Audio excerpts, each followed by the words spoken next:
So there's fantastic history on this hill, part of your visits to do with my locality, and at different times Armagh has been at the centre of world history, certainly European history.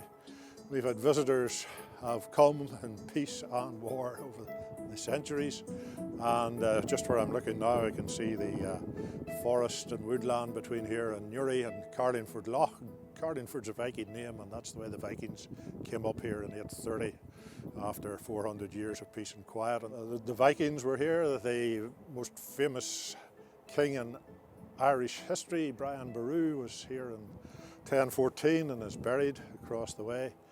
We've had Normans, we've had the Tudors, we've had all sorts, but we've also had the native Irish from way back over at Navan Fort, etc. So there's a rich mix of cultures. The key thing is you're here to see what's in this building, lots of collections and curiosities, and please enjoy.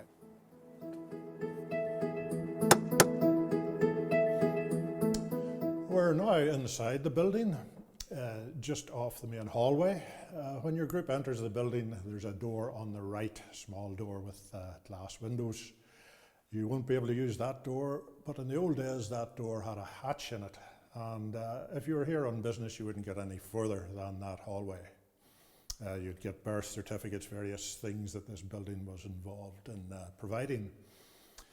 But when you come a little further in here, as we go down into the inner sanctum of the building, if you like, into reception, you pass another door, and that door takes you directly into the main records room. So let's come and explore.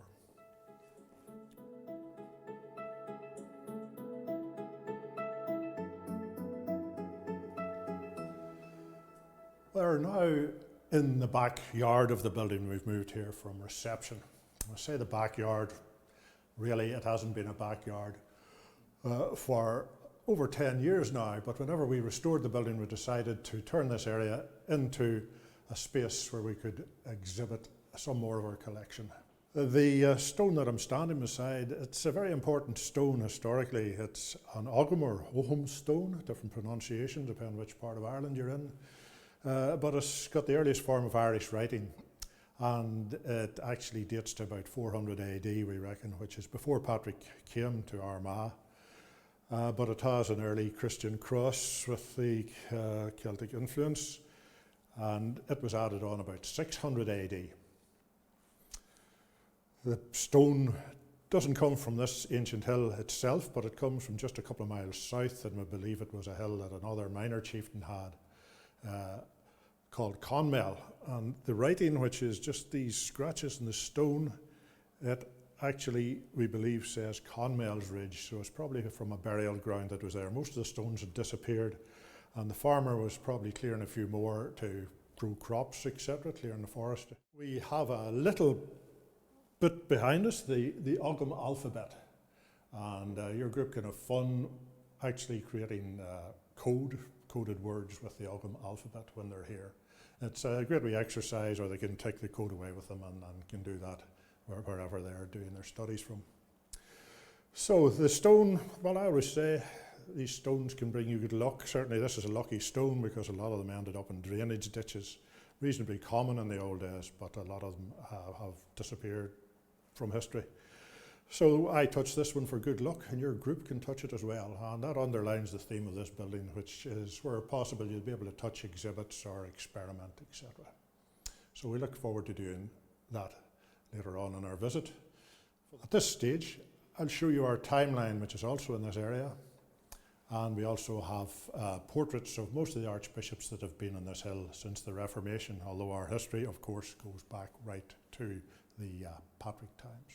We're still in the central hallway, and one very good feature here is our timeline, the Archbishop's timeline, and it covers general issues in the history round here from Patrick's arrival around about 444 right up to the present day and the present Archbishop. We have a list of all the archbishops, initially possibly bishops, etc., but the leading leaders of the church. Welcome to the registry room, the first big room of two in this little building. You'll notice there's very special features here, the high ceiling, the balcony, the railing, the cupboard space, etc. So it's pretty much like it looked way back in the early 1700s, and I'll go through a few of the features with you now. So we have bells here, which are from the border counties area, as we'd call it now, just north of Armagh, but part of Robinson's collection of bells, etc. And Beresford had a great collection of them as well. I think he was the specialist. Come to him in a second, but down below we also have items that Beresford collected, which were early arrowheads, hatchets, weapons, tools from the pre-Christian era. Most of these came from the north of Ireland, not necessarily Armagh. The best ones from Armagh are in our county museum. You'll find some more on the other side, which include some brooch pins, etc. So you can look at these in our touch screens, which I will show you in some more detail shortly. And you could also find an activity here to do, which is rubbings. So rubbings can be done by your group on these activity sheets. It's all to do with time and your management, what you want to do. But there's that opportunity, you have your pencils, etc. If we can turn to the cupboards, I think there's one over here which I'd show you first. And it actually displays our maces. They've got very sharp pointed ends, a bit like a hammer. And if you get hit with one of those, it ruins your whole day. So they're for battle. These maces with flat tops, they're used to symbolise peaceful times. And they're put on tables whenever business is being done. Civic business, the best place to think of that's probably the House of Commons over in London, where they put the big mace on the table before the business of the day. These maces were awarded to Armagh way back in the late 1600s. Originally, whenever King James gave the Armagh city status, the masons were a symbol of that city status, corporation towns. So these were used right up until I think the 1800s, and at that stage they weren't being used anymore, so they were donated to the library. And we now have them here in our collection. As another little curiosity in this cabinet, we have token coins, which was money that was used locally whenever the national money wasn't of much value.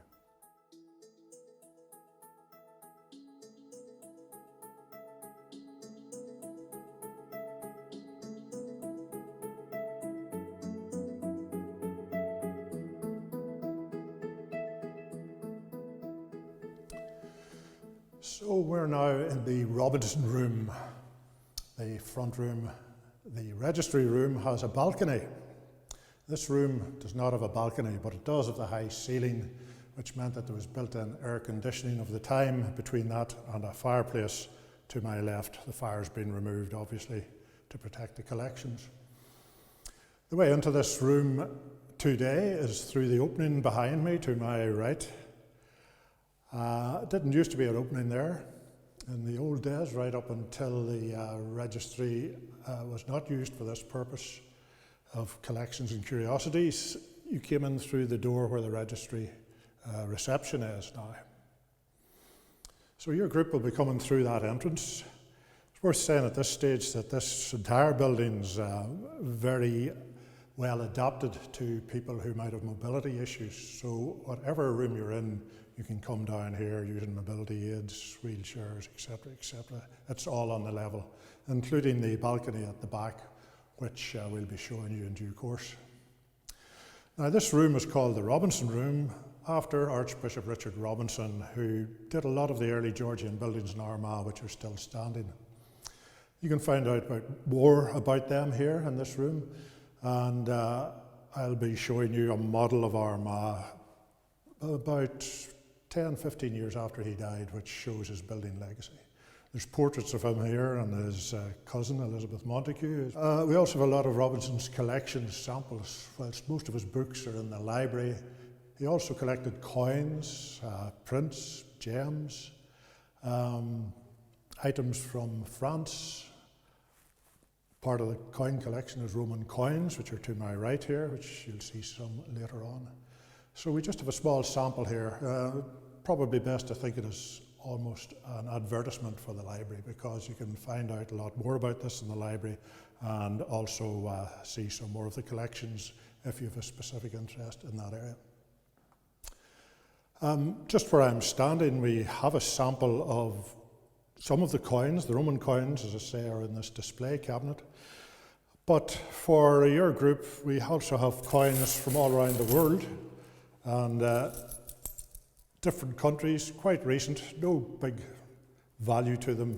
Youngsters can actually look at them and see if they can describe what's on the coins, identify the countries, etc.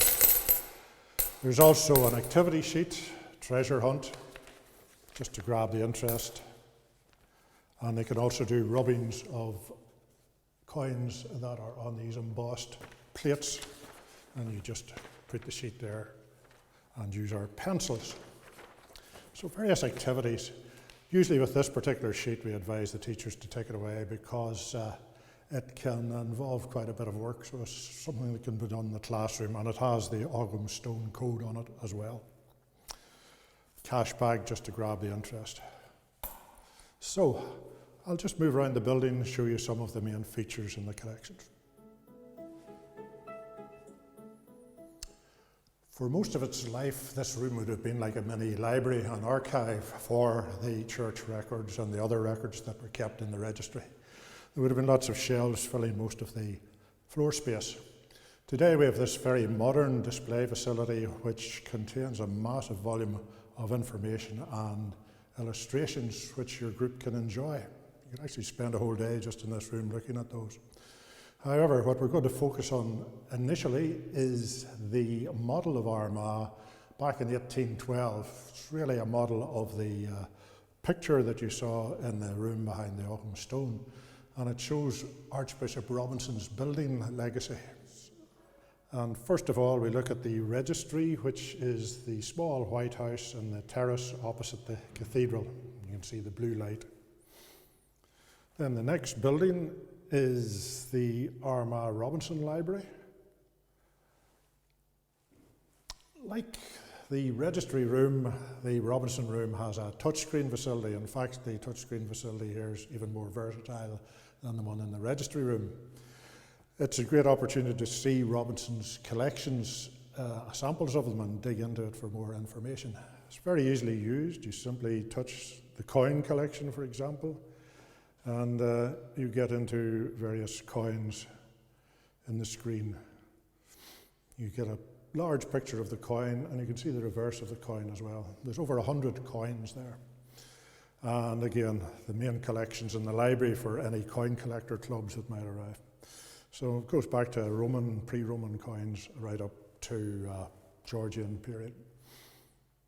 Going back to the main menu, we have a sample of the prints. Again, kind of great fun here. We can look at Hogarth prints and see the little boy playing his drum, etc. Another feature is actually Robinson himself. There's a portrait of him, and there's a bit about his family, so about 4 or 5 screens within that. 2 more screens to go. Possibly the most important one as regards linking to his buildings is the Robinsons built legacy. And you can go in and see modern day pictures of these buildings, which all exist, but also you can drill in and see pictures in olden days, in front of the jail in Victorian times, in front of the old hospital pre-First World War with a nurse standing on the door. Let's see, and here we have it here. You have a description on each side. So it's interactive for the children. They can share these things. It's exactly the same on the other side, so you get a small group on the other side, a small group here. And then we have a quiz, which really focuses on things that can be seen around the wall in this room. And there's a bit of fun, some questions about Robinson, his family, his life and times. You get true or false. And again, just a bit of time. So you could spend a lot of time on this side, try to do good time management, which generally works, and you'll find that there's more than enough to occupy the children here. We also have these plates, which are coin rubbings. We have the facilities here, but usually we don't do that on a group visit because it's time intensive.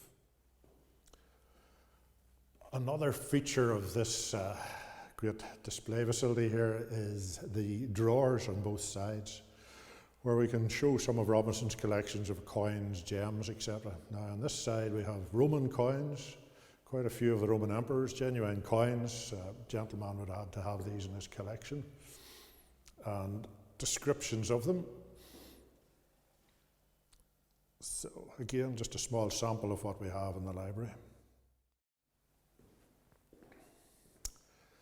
And here we have the fourth side of the cabinet, the last side, and there's 3 levels to this. The top level, we talk about collections and curiosities in the building. Well, these are the curiosities. The collectible coins are the more valuable ones, but these are reasonable, different prices up to £100, maybe slightly more. The key thing is they're curious. We have gun money from the Battle of the Boyne made by King James for his army. We have Chinese cash coins with a hole in the middle that you can tie them together with string to keep them all together. We have diamond-shaped coins, which are called New York shillings, and they'd actually wear a hole in your pocket, so they weren't too successful. They had sharp edges. Down below, we have these medallions, which were made by the French King Louis, again to commemorate his achievements, etc. And it's just part of a very large, beautiful collection that we have in the Armagh Robinson Library. And the final level are the gems, sometimes known as seals, sometimes called gems. Some of them have a beautiful cameo type design on them, and people might think of cameo brooches, etc. But these were very special in their day, made a way back just before Robinson's time. And during Robinson's time, he would have collected these. I think Catherine the Great would have collected these. They're made by a person called Tassie in London. So a wonderful collection again, just a small sample here, but people can see them in the library. We are now on the back balcony to the old registry. We've just come through the Robinson room, and we've got wonderful views to the west here. The view is worth it just in itself, but we also have fantastic descriptions here of the history, the religion, the geography, everything to do with your locality from this particular viewpoint. And when we look to the west, and excuse me from looking away, but you can see the 2 conifer trees above the road, and the smaller of the 2 conifers, the pointed one, the actual point is pointing to the ancient Navan Fort, or Armagh, which was an old centre of worship in early Irish times. This hill was called Armagh, that one was called Armagh, and it's still a great place for people visiting. Many of you may well have been there to see Navan Fort.